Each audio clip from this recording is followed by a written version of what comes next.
Hi, I'm Sue with Creations by Sue, and today I am going to be demonstrating how I put a name onto this collar of this nightgown. So here's the whole nightgown. I've already got it hooped in the 4x4.25 Mighty hoop, and I'm going to use the micro font so that it'll fit right on this thin little collar on the back. So I'm going to show you how to do this on the Brother PR1055X, and I'll be using the font that is built into the machine. The first thing I need to do is find the font that I want to use. So I'll be going into the alphabet area, which is right here. And I know the micro font is towards the bottom. So I scroll down, and in order to do that, I'm pushing this over here, the lower arrow, to take me down. And this number 33 is the micro font. So I press that. And then my first letter is going to be an M. And then I want the other letters to be lowercase. Now, something I wanted to show you that's just to keep in mind, you can tell there that this would be just one size of a font because they're not giving the option to have a large, medium, or small. In most of the other fonts, if not all, I haven't went through all of them, they do give you that option. So this is a nice confirmation that this one only comes in this real small micro font. And then I want to go to the lowercase and do the rest of the name. Turn the camera a little bit so you can see a little better. Here we go. H-O-F-E-R. Why am I? Okay, there we go. So there is the name.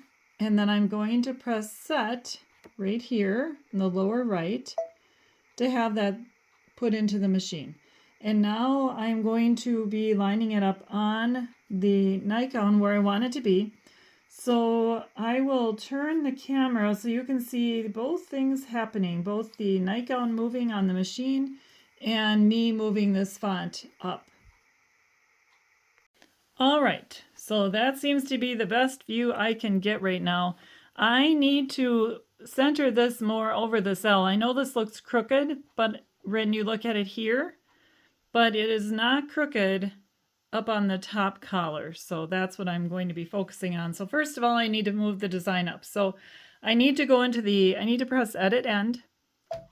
And now I'm in the area where I can move it up. So I'm going to move it up by pressing this top middle key. And I'm watching my gown as I move this. And then I'm taking the first foot here and bringing it down, and that's a little higher than I want it to be, so I want to come down just a little bit. And remember that you can set the speed of how fast the design moves when you press these keys. This is the fastest, the middle is just like a middle speed, and the lowest is this one arrow. And even though I have it on the fastest, I'm going ahead and just hitting this one time, so it just moves one stitch at a time. I'll check that again. Now I'd say it's just above the middle. I still need to go down a bit here. All right, and now that is probably just a little more. And I know you're not seeing the gown too good, so I will take you there here so you can see that a little better. Now that you know what I'm doing on the screen, I thought it'd be better if you can see a little closer up what's going on with the gown. So I am looking over to the side, and I still want it down a couple stitches lower. All right, so I think that looks pretty good. So I'm going to, in order to check this, I'm just going to turn the camera. I am going to be pressing this right here, the third icon over from the left, and now I can check the top, the bottom, the middle, and the sides by pressing any of these icons. So I'm going to press the top, and then I'm going to show you now on the gown where that is. So we're on the top, and that actually looks pretty good. So I'm going to go all the way to the bottom, and it looks like this is going to be fitting in there well. I'm going to check the top one more time. I may be able to come up just a little. Okay, I can move up just a little bit. So I'm going to move this up a little bit.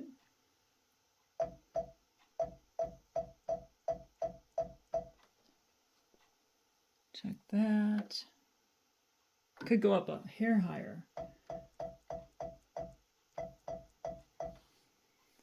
Move such micro amounts, which is good. Bottom. All right, that looks good. Now the other thing I need to do is move it so that it's lined up more with this L, because I want it to stitch right about here. So we're going to do that next. It does not have to be perfect, just so that the name is there so the person washing the clothes know who they belong to. All right, and that looks just back to the right a little bit. And that looks pretty good. Okay. All right, that looks good. I am going to go ahead and press OK on my screen. And then I'm going to press embroidery. I just brought you back to the screen so you can see what I'm doing, pressing embroidery. And now it's ready to embroider. It wants to do number 10, but I wanted to do more of a light, or I guess I'm going to do a, trying to decide what color I'm going to do actually. I think I want to do a dark gray, so I'm going to have to put that on my spool holder. So I will keep it at 10, and I'm going to put that in. I'll put a dark gray thread on there, and then I will stitch this, and I'll show you it stitching out. But before I show you it stitching out and for review, I'm going to show you how to get to the needle 10 in order to change the thread. So I'm going to press this icon 2 over from the right. That brings me to all my needles. I want to go to needle 10. So I press 10 and the head of the machine moves to 10. And the next thing I'm going to do is set up the thread, which I'll show you. So I'm going to pull thread number 10 out of the needle eye, the eye of the needle. Oops, and now it went up a little high, but we're still okay. Grab that and pull it all the way through because I've tied my new gray thread onto the top. And you'll see it, there it comes, there is the knot. Okay, and now I'm going to press that key, the thread key, and now it's through the eye of the needle. So then I take this tool, I push this thread over to the right between the eye that came through the needle, or the little stick, and the side silver piece, and then I wrap it up around this piece, bring it up around this cutting tool here and pull. And now I press my thread icon again and the needle is threaded. Okay, now I'm actually ready to stitch, so I will show you the stitching. One thing I forgot to show you is I also check when I'm checking the top and bottom as to where it's going to stitch. I also need to check how far over it'll stitch because this is a magnetic hoop that it does not recognize. The machine does not recognize, and so it would stitch into the hoop if I would allow it to. So I want to make sure that doesn't happen, so I always check the placement of my design before I stitch the design. All right, and now I will start the machine to stitch this design.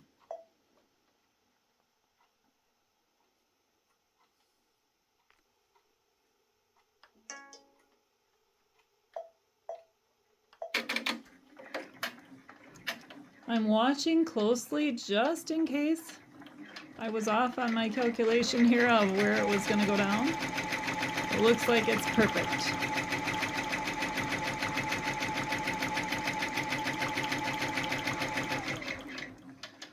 I'll try to move the camera so you get a little better view.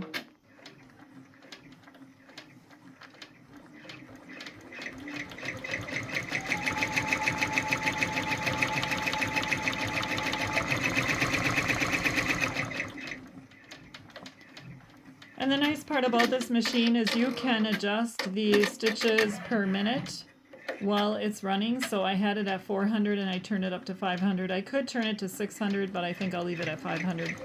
I am noticing that there's some loose stitches, or not loose stitches. When it cuts the thread, it's leaving some tails, and that's okay. I'll just be clipping those when it's done.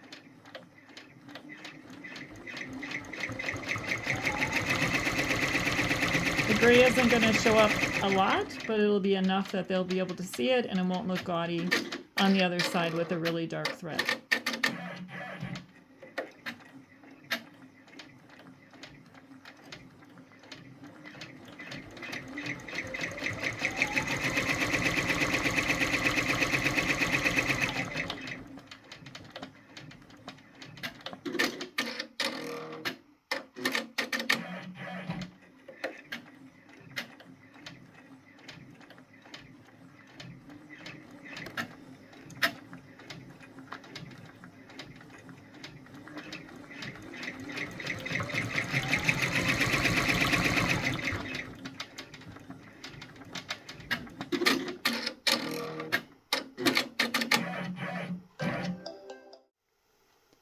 Alright, so there's the design. One thing I probably should have done is used a water-soluble stabilizer on top because the stitching didn't come out great. But for this project, it's good enough, and there you go. That's how I stitched onto the collar of a really thin collar of a nightgown. Alright, thank you for watching, and if you've enjoyed this video and learned something new, please give me a thumbs up. Be sure to press the subscribe button if you'd like to be notified of future videos. And happy stitching! Bye!